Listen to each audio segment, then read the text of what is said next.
Hello అండి, welcome to మన్ను and mini blog. ఈరోజు అయితే నేను ఇడ్లీలు సాఫ్ట్గా అండ్ వడలు ఎలా రావాలో చూపిస్తున్నాను అనమాట. సో 1 కప్ ఇడ్లీ పెట్టుకున్నాను, 1 కప్ అయితే వడలు అయితే పెట్టుకున్నాను. నేనైతే 1 o'clockకి నానబెట్టానండి. సో ఇప్పుడైతే టైం 7:30 అవుతుంది. సో ఇదైతే మిక్సీ పట్టేసుకుందాం సాఫ్ట్గా పిండిని. సో ఒక మిక్సీ జార్లోకి మనం పప్పునంతా ఒక వాటర్ లేకుండా తీసుకొని బాగా మెత్తగా బ్లెండ్ చేయాలన్నమాట. మనము పిండిని అనేటిది చూడండి బాగా మెత్తగా బ్లెండ్ చేసేసి ఇలా పిండి ముట్టుకుంటే ఇలా సాఫ్ట్గా ఉండాలన్నమాట. చూడండి నేను వీడియోలో చూపిస్తాను కదా, అప్పుడైతే మనకి ఇడ్లీలు అనేటివి చాలా అంటే చాలా సాఫ్ట్గా వస్తాయండి. సో ఇప్పుడైతే ఇడ్లీ పిండి పట్టేసుకున్నాం కదా, సో వడపిండి కూడా పట్టేసుకుందాము. సో ఒక రోజు ముందే నేనైతే వడపిండి పట్టేసి పెట్టుకుంటున్నాను, ఎందుకంటే నెక్స్ట్ డే వచ్చేసరికి మనకి ఆయిల్ అనేటిది మనకు వడలకి ఎక్కువ పట్టదనమాట. కన్సిస్టెన్సీ వచ్చేసరికి ఇలా ఉండాలి. చూడండి చేతిలో నుంచి ముద్ద వేసేస్తే పిండి చేతికి ఎక్కువ అంటుకోకుండా ఉండాలి. అండ్ నెక్స్ట్ వచ్చేసి ఇడ్లీ పిండి పట్టేసుకున్నాం కదా, శ్రీ లలిత ఇడ్లీ రవ్వనైతే వాడుతున్నాను. సో ఇప్పుడు 1 కప్ ఆఫ్ మినపప్పుకి అయితే నేను 2 cups ఆఫ్ రవ్వ అయితే తీసుకుంటున్నాను. చూడండి వీడియోలో చూపిస్తున్నాను కదా, ఏ గ్లాస్తోనైతే పప్పు తీసుకున్నానో అదే గ్లాస్తోని నేను రవ్వ కూడా తీసుకున్నాను. సో రవ్వ మొత్తం మునిగేటట్టు మనం ఒక 2 times వాష్ చేసేసుకొని రవ్వ మొత్తం మంచిగా నీట్గా కడిగి మనము ఏదైతే పిండి పట్టి పెట్టుకున్నాం కదా ఇడ్లీకి, ఆ పిండిలో అనేటిది రవ్వ అనేటిది యాడ్ చేసేసుకోవాలి. చూడండి ఇలా వాటర్ అంతా మునిగేటట్టు ఉండాలి. సో చూడండి మనం ఇప్పుడైతే ఈ రవ్వని మొత్తం ఆ పిండిలోకి అనేటిది ఇలా మొత్తం వాటర్ ఏం లేకుండా ఆ పిండిలోకి అనేటిది ట్రాన్స్ఫర్ చేసేసుకోవాలన్నమాట. చూడండి ఎంత మంచిగా మనకి ఇడ్లీలు మంచిగా సాఫ్ట్గా రావాలంటే మనము కన్సిస్టెన్సీ అనేటిది మనం పిండి కూడా మంచిగా సాఫ్ట్గా మెత్తగా పట్టుకోవాలి. అండ్ మొత్తం రవ్వ అయితే యాడ్ చేసేసుకున్నాను పిండిలోకి. చూడండి మొత్తం రవ్వ ఇంకా పిండి మొత్తం కలిపేటట్టు మంచిగా నీట్గా పిండిని ఇలా మొత్తం కలుపుకోవాలి. ఒక నైట్ అంతా ఉంచేసేసుకోవాలండి. సో నేనైతే మార్నింగ్ చూపిస్తాను మీకు ఎట్లా ఇడ్లీ రావాలో. సో ఇప్పుడైతే చీకటి 9:30, 10 అయితే అవుతుంది. చూడండి నేనైతే మీకు మార్నింగ్ ఇడ్లీలు ఎంత సాఫ్ట్గా రావాలో ఎలా రావాలో చూపిస్తాను. సో మార్నింగ్ అయితే అయింది, ఇడ్లీలు మొత్తం పొంగింది. నేనైతే ఉప్పు యాడ్ చేయలేదన్నమాట నైట్ నిన్న. సో ఈరోజు అయితే మనం ఉప్పు యాడ్ చేసుకుందాము. ఉప్పు యాడ్ చేసుకుంటే మనకు ఆ టేస్ట్ అనేటిది ఉండదు. సో ఫస్ట్ టైం కలిపి పెట్టుకోలేదు, ఇప్పుడు కలపాలి. చూడండి మొత్తం మంచిగా పొంగింది పిండి చాలా మంచిగా. మనకి ఇడ్లీలు సాఫ్ట్గా రానికే ఇలా చేసుకోవాలన్నమాట. ఫ్రిడ్జ్లో పెట్టలేదండి, బయటనే పెట్టాను.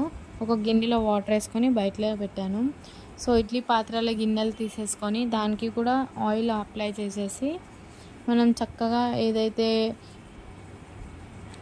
ఇడ్లీ పిండి బ్యాటర్ ఉందో అది మొత్తం ఇందులో వేసేసుకుందాం. సో 1 tablespoon సాల్ట్ కూడా యాడ్ చేసేసుకొని మంచిగా పిండిని అనేటిది బాగా మిక్స్ చేసేసుకోవాలన్నమాట. చూడండి 1 tablespoon అయితే యాడ్ చేసేసుకున్నాను. యాడ్ చేసేసుకొని పిండిని కూడా బాగా మిక్స్ చేసేటట్టు బాగా మొత్తం పిండి అంతా కలిసేటట్టు మొత్తం మనం పిండిని అనేది కలిపేసుకొని మనం రెడీ చేసి పెట్టుకున్నాం కదా, సో అందులో అయితే వేసేసుకుందాం ఒక్కొక్కటిగా. చూడండి ఇంత అంటే పిల్లలు కూడా చాలా ఇష్టంగా స్పాంజ్ లాగా వస్తుందన్నమాట ఇడ్లీలు. నేను మీకు చూపిస్తాను ఇడ్లీలు అయ్యాక ఎంత మంచిగా వచ్చాయో. సో అన్నిట్లో అయితే ఇడ్లీ పిండి అయితే వేసేసి అరేంజ్ అయితే చేసేసుకున్నాను. స్టవ్ మీద గిన్నె పెట్టుకొని అందులో 1 glass వాటర్ అయితే పోసాను. వాటర్ అయితే హీట్ అయ్యాయి. సో ఇడ్లీ గిన్నెలు అయితే పెట్టేద్దాం మనం ఇప్పుడు. సో చూడండి ఇడ్లీ గిన్నెలు అయితే అన్నీ అరేంజ్ చేసేసాను. మూత పెట్టేసుకోవడమే, ఇంకా మనము మూత పెట్టేసుకొని ఒక 10 minutes మ్యాక్సిమం 10 to 15 minutes అనేటిది మనం ఉంచాలి. సో చూద్దాం. వావ్, వేడి ఇడ్లీలు అయిపోయాయండి. ఎంత టేస్టీగా అంటే అంత టేస్టీగా ఉంటాయి అండ్ ఎంత స్మూత్గా ఉంటాయి అన్నమాట.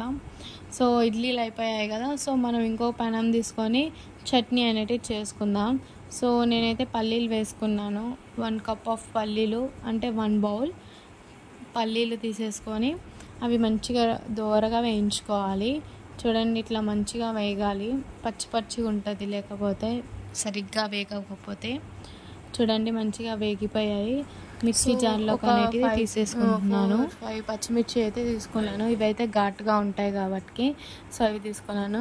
నేను వీడియోలో చూపించినట్టు శనగపప్పు, కొంచెం జీలకర్ర, వేరుశనగపప్పు అండ్ మనము ఎల్లిగడ్డ ఒక 4 ఎల్లిగడ్డలు తీసేసుకొని అందులోనే కొంచెం కరివేపాకు కూడా వేసుకొని 2 టేబుల్ స్పూన్ అలా వేయనట్టు ఆయిల్ వేసేసి వేయించుకుందాము.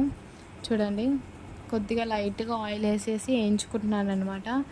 మనకి ఇలా వేయించుకొని చేసేసుకుంటే చాలా టేస్ట్ వస్తుంది అనమాట చట్నీ. సో ఇదైతే మిక్సీ జార్లోకి వేసేసుకొని మిక్సీ అయితే పట్టేస్తున్నాను. సో పోపు అయితే వేసేస్తున్నాను అనమాట. ఆయిల్ వేసేసుకొని జీలకర్ర అండ్ మిర్చి అండ్ అందులోనే కరివేపాకు కూడా వేసేసుకొని ఇది బాగా మంచిగా మగ్గాక మనం చట్నీలో వేసేసుకోవడమే. సో ఇడ్లీతో కాంబినేషన్ చట్నీ, పల్లి చట్నీ సూపర్ ఉంటుంది అనమాట. ట్రై చేయండి. వావ్ ఎంత అంటే అంత టేస్టీగా ఉంది. నేనైతే ఇప్పుడు ఇడ్లీలు తిని చూపిస్తున్నాను. చూడండి ఎంత సాఫ్ట్గా అంటే అంత సాఫ్ట్గా ఉన్నాయి. వావ్ చూడండి. అండ్ నెక్స్ట్ వచ్చేసేసి వడ ఎలా తయారు చేయాలో చూపిస్తున్నాను. మేము నైట్ నానబెట్టుకొని ఫ్రిడ్జ్లో పెట్టేసుకున్నాం కదా.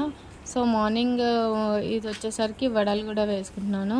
చూడండి అందులోనే కొద్దిగా కొత్తిమీర, ఒక పచ్చిమిర్చి వేసేసుకొని చిన్నగా కట్ చేసుకొని ఇలా నూనెలో వేయించుకోవడమే.